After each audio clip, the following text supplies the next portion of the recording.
ओम शांति। आज 27 मार्च 2024 के साकार मधुर महावाक्य हैं। मीठे बच्चे, सत्य सुनाने वाला एक बाप है, इसलिए बाप से ही सुनो, मनुष्य से नहीं। एक बाप से सुनने वाला ही ज्ञानी है। प्रश्न है आज की मुरली का। जो आत्माएं अपने देवी देवता घराने की होंगी, उनकी मुख्य निशानी क्या होगी?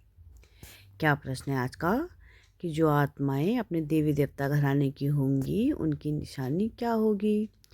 उत्तर है इसका, उन्हें यह ज्ञान बहुत अच्छा और मीठा लगेगा। वह मनुष्य मत को छोड़ ईश्वरी मत पर चलने लग पड़ेंगे। बुद्धि में आएगा कि श्रीमत से ही हम श्रेष्ठ बनेंगे। अभी यह पुरुषोत्तम संगम युग चल रहा है, हमें ही उत्तम पुरुष बनना है।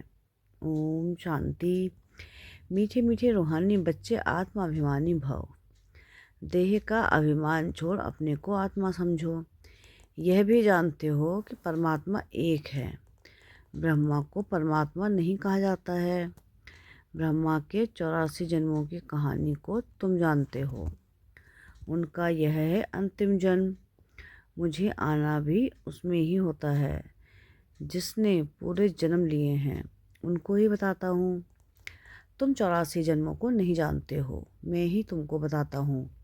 पहले पहले तुम यह देवी देवता थे, अब यह बनने के लिए पुरुषार्थ करना है। पुनर्जन्म तो पहले जन्म से ही शुरू होता है। अब बाप कहते हैं, मैं जो तुमको सुनाता हूँ वह है राइट, बाकी जो कुछ तुमने सुना है वह है रॉन्ग। मुझे कहते हैं ट्रुथ, सत्य बोलने वाला। मैं सत्य धर्म की स्थापना करने आता हूँ। कहा जाता है सच तो बिच्छो नट, अर्थात सच तो खुशी में सच्चे हो तो खुशी में डांस करो। यह है ज्ञान डांस। वो लोग श्री कृष्ण को दिखाते हैं, मुरली बजाई, रास किया, वह है सचखंड के मालिक। लेकिन इनको भी बनाने वाला कौन? सचखंड की स्थापना करने वाला कौन? वह है सचखंड, यह है झूठखंड। भारत सचखंड था जब लक्ष्मी नारायण का राज्य था। उस समय और कोई खंड नहीं था। मनुष्य यह नहीं जानते कि स्वर्ग कहाँ है। कोई मरते हैं तो कहते हैं स्वर्गवासी हुआ। बाप समझाते हैं कि तुम उल्टे लटके पड़े हो, माया के अधीन हो पड़े हो। अब तुमको बाप आकर सुलटा बनाते हैं। तुम जानते हो कि भक्तों को भक्ति का फल देने वाला है भगवान। इस समय सब भक्ति में हैं। जो भी शास्त्रादि हैं सब है भक्ति मार्ग के। यह गीत गाना आदि सब है भक्ति मार्ग। ज्ञान मार्ग में भजन होता नहीं। तुम जानते हो हमको आवाज़ से परे जाना है, वापस जाना है। बाप कहते हैं कि मीठे बच्चों, मुख से हे भगवान कभी नहीं कहना। यह भी भक्ति मार्ग है। कलयुग के अंत तक भक्ति मार्ग चलता है।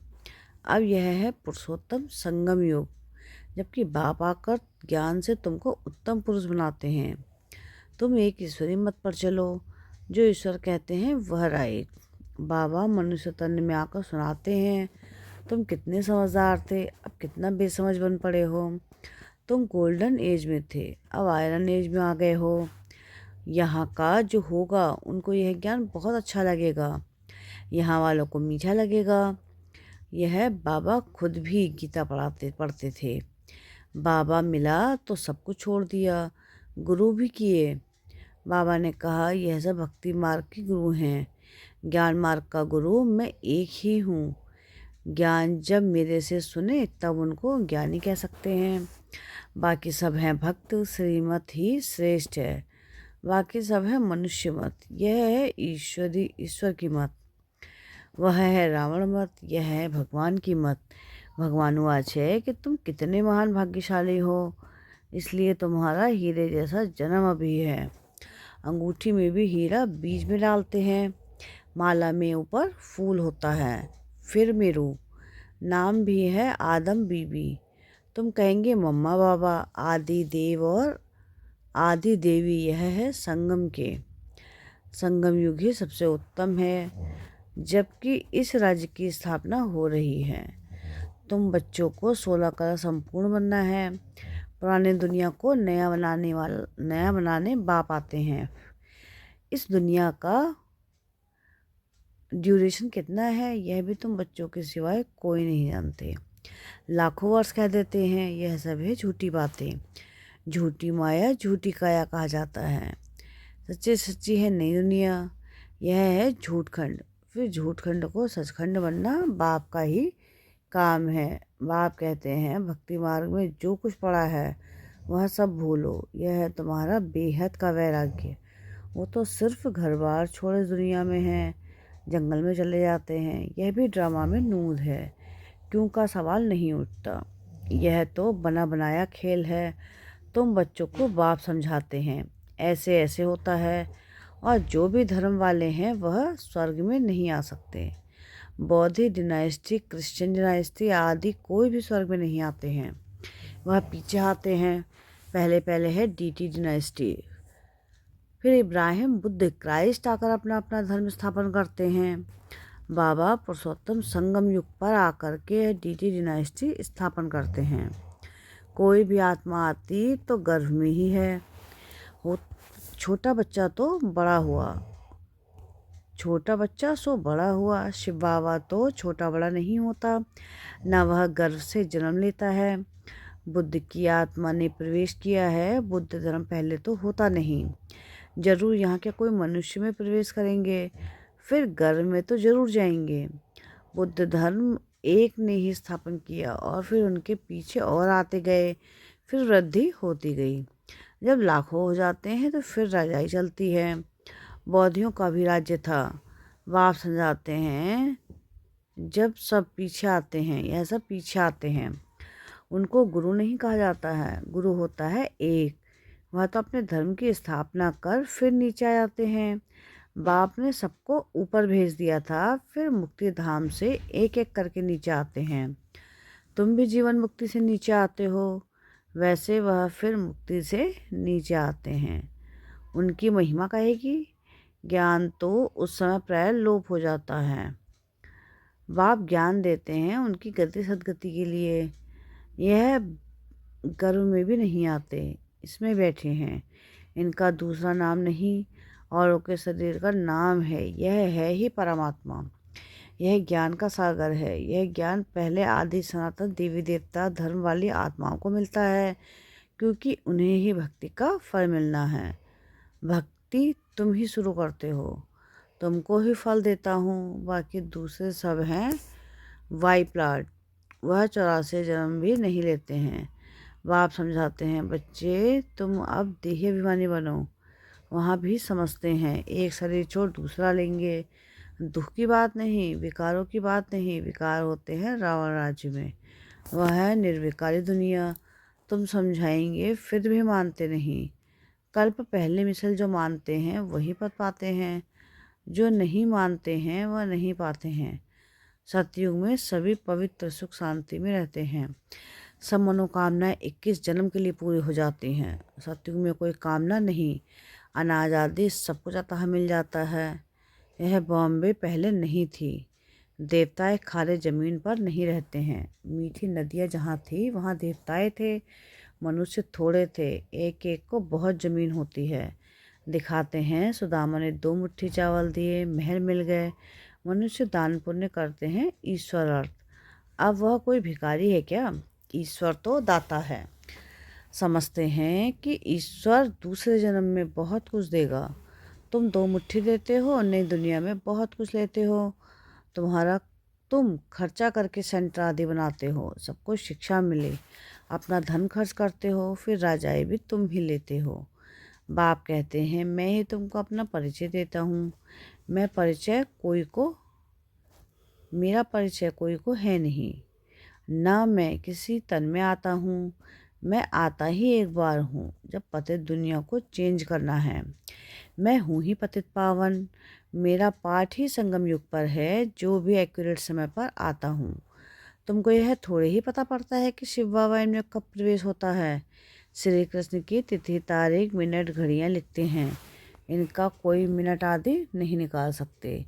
यह ब्रह्मा भी नहीं जानते थे। यह नॉलेज सुनाई तब मालूम पड़ा कशिश होती है। इसमें तो कट चढ़ी हुई थी। जब परमपिता परमात्मा ने प्रवेश किया तो तुमको कशिश हुई, और तुम भागे, कोई भी तुम्हें परवाह नहीं की। बाप कहते हैं मैं तो संपूर्ण पवित्र हूँ, तुम आत्माओं पर कट चढ़ी हुई है। अब वह कैसे निकले?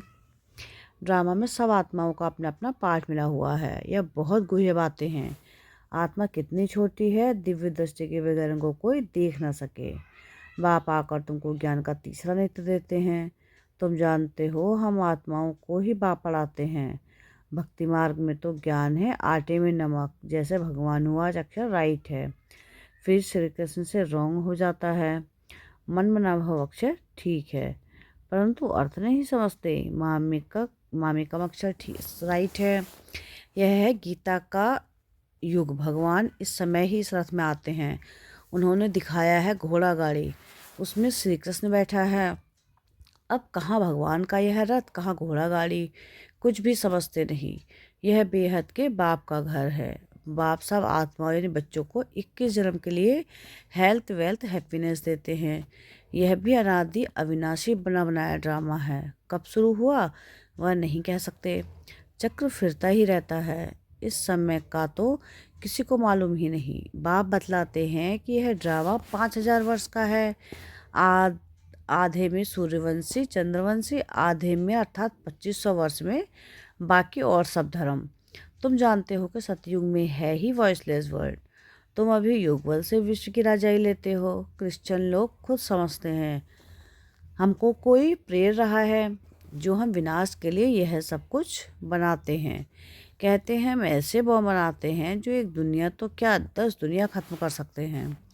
बाप कहते हैं मैं हेवन स्थापन करने आया हूँ, बाकी विनाश तो यह करेंगे। अच्छा, मीठे मीठे सिखलते बच्चों प्रति माता पिता बाप दादा का याद प्यार और गुड मॉर्निंग। रूहानी बाप की रूहानी बच्चों को नमस्ते। हम रूहानी बच्चों की रूहानी बाप दादा को याद प्यार गुड मॉर्निंग और नमस्ते। शुक्रिया प्यारे बाबा, शुक्रिया। धारणा के लिए मुख्य सार है। सार की पहली पॉइंट है कि बेहद का वैरागी वन जो कुछ अब तक भक्ति में पढ़ा व सुना है वह सब भूलना है। एक बाप से सुनकर उनकी श्रीमत से स्वयं को श्रेष्ठ बनाना है।